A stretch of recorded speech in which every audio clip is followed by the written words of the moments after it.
The Heise method is the hardest Rubik's Cube method that exists. And let me make you understand that. It is the hardest Rubik's Cube method that exists. It's very intuitive, there is no memorizing, and it's very, very hard. You should only try to learn this method if you're super amazing awesome at Rubik's Cube solving. I don't feel comfortable with this method, and I'm only good at its easiest variation.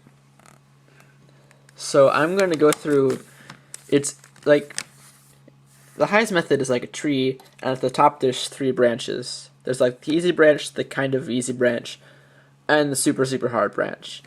And so I'm going to go through just the easiest branch on this tutorial. The first step is very easy, and what Heise calls a step, Petrus breaks down into like 3 steps.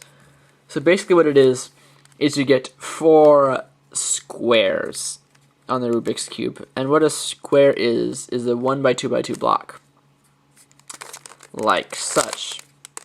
And your first 1 by 2 by 2 block is going to be like this, exactly like this. Your second one is going to be an inner square, like this, right here, where it's a 1 by 2 by 2 block, but one of the little cubies is actually the core, and so 2 of them are the center, and 1 of the edges, as opposed to here, where 1's the center, 2 are edges, and 1's a corner. It's important that these 2 match with 1 color. Otherwise it will not match. Otherwise the method will not work. You can have them match both colors, you can have them match 1 color, doesn't matter. But what you're going to do now is fit them together into a 2 by 2 by 2 block, even if they don't match. Just 1 color has to match. Okay, now, if you have it so that both colors match, you can continue on for a lot of it, acting a lot like Petrus. However, if you go the easy way, and just have 1 color matching, then you're going to have some restrictions set on what you can do.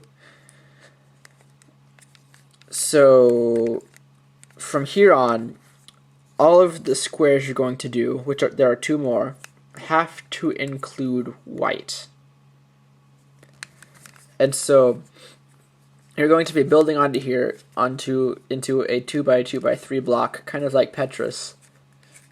But now since it has to include white, you can't build it on this yellow side, and you can't have it on the side that's opposite of this side that was your first square. You can't have it here. So you have to build it here. And so, if you're going to be using this method, you need to be super advanced. I'm going to assume that you know how to do the stuff that I'm doing. And if you don't, then you shouldn't be attempting this method anyway. And I screwed it up. That's fantastic. Alright, so red, blue, where's the other one? There we go. So there we go. Other square, it has white in it, it's not blue, it's not yellow. Just fit it in so you have a 2 by 2 by 3 block. Now, you're over here, you're going to do another one.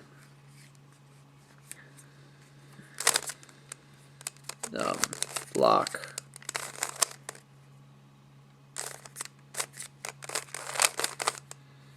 And there we go. Let's pretend it's over here. It doesn't matter. The last block is going to be like here or here. It really doesn't matter. Basically, you're just going to fit it onto one side. Then you only have one side left since you can't use yellow. So from here, or here, it really doesn't matter. You're going to move these all so that that's confusing. You're going to move these all so that they make an F2L minus 1 slot. I think that's how it was. No, that's not how it was. How did I have it? I don't remember.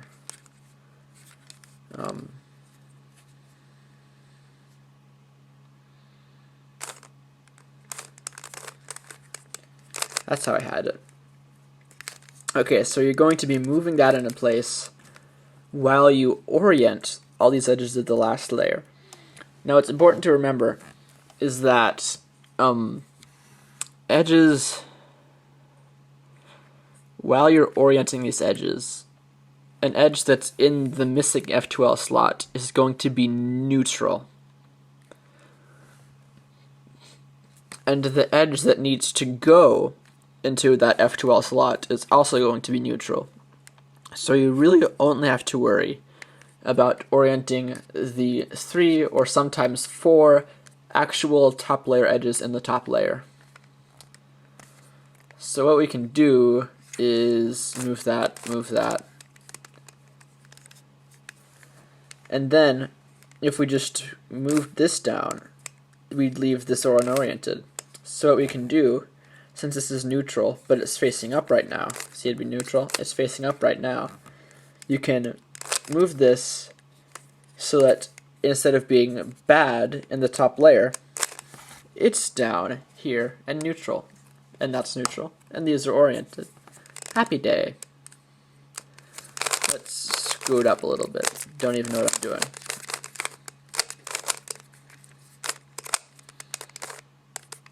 Alright, so let's try it from here. Move this up because that will orient this edge. You see, right now, if we move this down, then we're going to leave this edge unoriented. So what we can do is flip it out because it's oriented with another piece that's unoriented, and it'll become neutral. However, since it's the opposite kind of neutral that this was, instead of unorienting it when you flip it up, it will orient it. And that magically leaves it so that everything's oriented. And you really just need to fiddle around with it. I highly recommend looking at Heise's page, his website, because it is much more thorough than you could possibly be in a tutorial, and much more easy to access. But there's a plethora of things you can do to unorient this stuff. Like, you can do this thing, it's called reassigning a free column, and basically what you do is this missing F2L block, you push that up to the top and reassign that F2L block right here. But you wouldn't want to do that with this edge because it's already in the right spot. So you'd want to do it with this edge because it's not in the right spot. And then you'd swap it out for that probably, because it doesn't matter what you do to that. And then you move it back. So that's called reassigning the layer. Simple swaps, you can do that if this is unoriented, and this, if you move it up, will be oriented. You can just swap it, and then they're all oriented. This thing called a crisscross, if you get to the end and the things aren't oriented, you can probably fix it with one of these, and it's just like that. It's not much simpler than that.